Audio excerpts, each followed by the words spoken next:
Jaume I, que organitza el moviment identitari català l'any 2019. Moltes gràcies per la vostra assistència.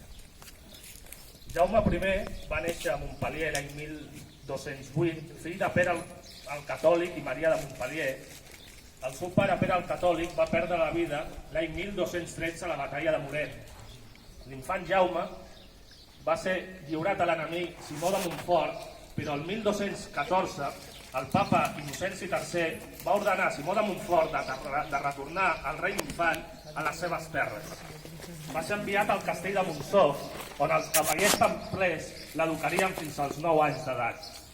Amb 13 anys, 1220, Jaume I va ser casat amb l'infanta Lleonor de Castella i el 1225 ell i la seva esposa van ser segrestats i conduïts a Saragossa com a presoners dels nobles aragonesos. Una expedició de nobles catalans va alliberar el rei i el van enviar ràpidament a Tortosa. Començava el regnat del conqueridor. La primera etapa del seu govern va ser dominada per les nombroses revoltes nobiliàries que va sofrir, fins que el 1227, després de sufocar una sublevació aragonesa, va poder imposar el poder reial.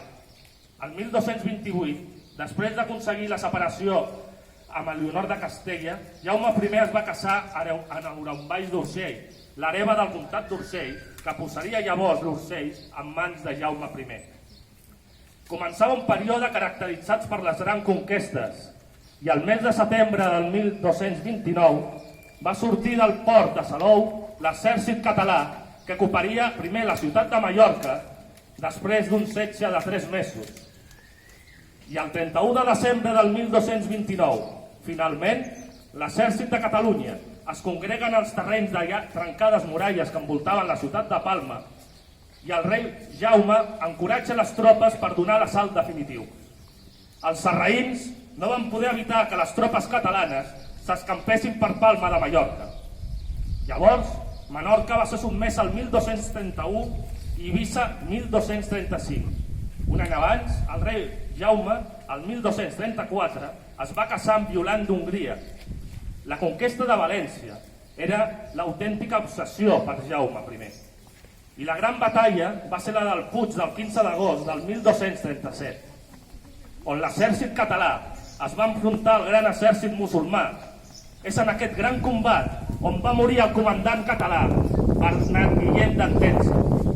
A la batalla de la ciutat de València, el rei Jaume va ser ferit amb una fletxa de ballesta a la cara, però ell va seguir muntant a cavall i lluitant contra els sarraïns, juntament amb els seus soldats, fins a la victòria final.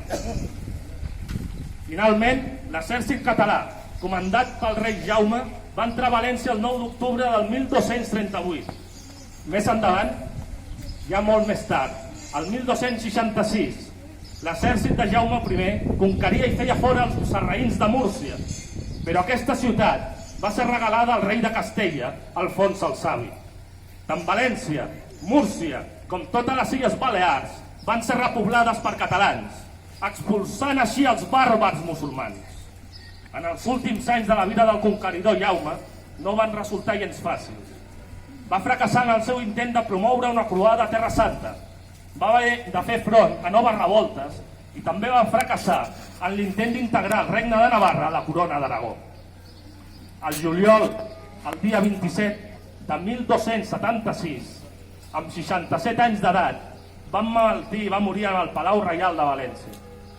Les seves despulles mortals van ser traslladades aquí, al monestir de Poblet.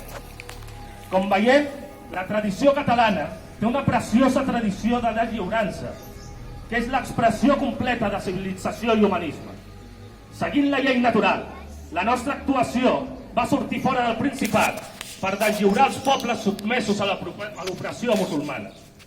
Avui, 16 de juliol del 2019, restaurar com una data memorable als annals del moviment nacionalista català, ja que en aquest històric monestir ens hem aplegat als grans patriotes que tenim encara a fer amb la pàtria. Per acabar, volem també recordar el gloriós Corpus de Sant del 1640, data emocionant dels catalans de cor. Llavors va ser Pau Clarís, que va proclamar la República Catalana. Anys més tard, el 1931, Francesc Macià va tornar a proclamar la República Catalana, on molts patriotes es van sacrificar per defensar la independència nacional. I com no, l'octubre de 2017, el president Puigdemont i el seu govern van proclamar la República Catalana després del referèndum legal i acordat amb els pobles i amb els nostres germans l'1 d'octubre del 2017. Va ser amb sacrificis i amargors, i ara mateix tenim el govern a l'exili i una altra part del govern encara està segrestat per les forces espanyoles. Durant aquest temps hem observat que Catalunya té molts enemics, els polítics traïdors i renegats cap a la causa catalana, els incontrolats extremistes i els feixistes espanyols. Per això crido als socis del moviment identitari català a defensar les nostres banderes i la llibertat de la manera que calgui fins al final, ja que la història ens deixa aquest llegat. Nosaltres, els patriotes, jurem defensar l'estabilitat de la República Catalana, ja proclamada fins a la victòria final. Visca la pàtria i visca la llibertat. Visca!